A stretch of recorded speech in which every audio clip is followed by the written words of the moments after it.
Hello जी। तो हम जा रहे थे अपनी छुट्टियां मनाने और रूट था हमारा एबटाबाद शो ग्राउंड और आगे आगे इससे चलते चले जाना।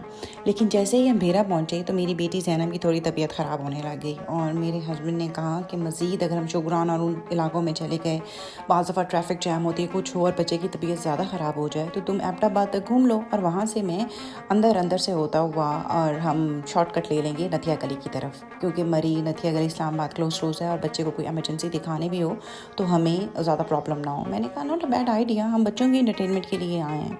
तो हमने पहले एबटाबाद का विज़िट कर लिया और फिर हमने एबटाबाद से नथिया गली की तरफ अपना टर्न कर लिया। नथिया गली पहुंच के बच्चे बहुत खुश हुए क्योंकि उन्हें वहाँ बहुत ज़्यादा बंदर नज़र आए और इन बंदरों को मेरे बंदर लटक लटक के बाहर देख रहे थे।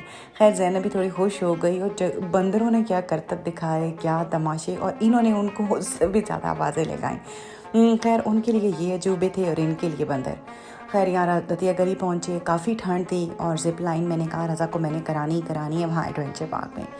मेरे हस्बैंड का दिल बहुत छोटा है बच्चों के लिए, वो कह रहे थे कि बिल्कुल भी नहीं, तुम यूके को भूलती हो, वहाँ पे ये बच्चे ज़िप लाइन करके आए थे, यहाँ पे ये वैसे सारी सेफ्टी नहीं है। मैंने कहा कोई बात नहीं, हमारा मुल्क भी इतना बुरा नहीं है, उसको करने दो।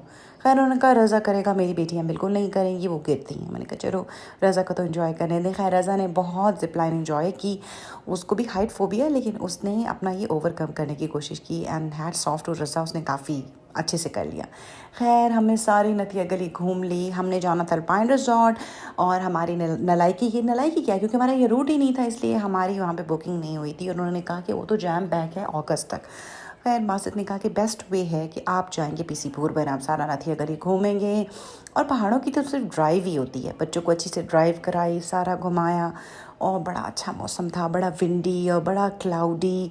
बच्चे भी बहुत खुश हुए। पहले जो बच्चे छोटे होते हैं ना, उनको टॉयज़ और ये चीज़ें, जैसे जैसे अपनी रज़ा की एज है, इनको थोड़ी सी इंटरटेनमेंट अब माउंटेन्स में और इन चीज़ों में ज़्यादा अच्छी लगती है। हाँ, पहले तो टॉयज़ के साथ इंटरटेनमेंट भी। खैर बहरहाल उन्होंने वेदर को खूब इन्जॉय किया, ड्राइव को भी। हम रुकते चलते काफ़ी अच्छा सफ़र करते चले गए। साथ में ज़ैनब भी थोड़ी अपसेट थी, लेकिन अच्छा सफ़र हो गया। पूर्बन पहुंच के इन्होंने बहुत एंजॉय किया। ये तो जैसे जंगली जानवर खुल गए इन्होंने। मैं खैर रात को इनको अंदर लेके बैठी थी तो मेरे हस्बैंड ने कहा अंदर क्या कर रही हो, बाहर चलो, म्यूज़िक नाइट हो रही है और बच्चों को एंजॉय कराते हैं।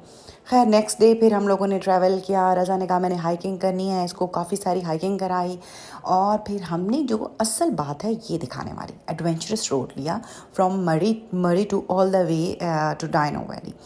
ये मोटरवे नहीं था, ये कोई डिफरेंट इलाका, गैर टाइप जगह थी। ना तो इसके सड़क महफूज थी, टूटी बंजर सड़क, और दोनों साइडों पे कोई भी ऐसा नहीं था कि आपको कोई मतलब तहफ़्फ़ुज़ की सूरत हाल हो।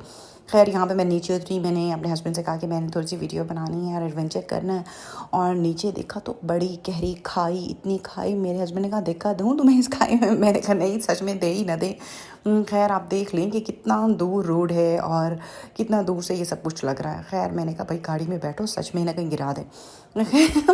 जोक्स अपार्ट, काफ़ी अच्छा सफ़र गुजरा और काफ़ी एडवेंचर था। लेकिन जिन लोगों को हमने बाद में बताया कि हम यहाँ से गुजर के आए, उन्होंने कहा आपको अल्लाह ने बचा लिया, वरना ये रास्ता तो बहुत ज़्यादा ख़तरनाक है और लोग अब यहाँ से ट्रैवल भी नहीं करते। हमने कहा ख़तरे ना किए तो फिर क्या किया। और ख़ैर पहुँचते पहुँच गए डाइनो वैली और बच्चे बहुत खुश हो गए।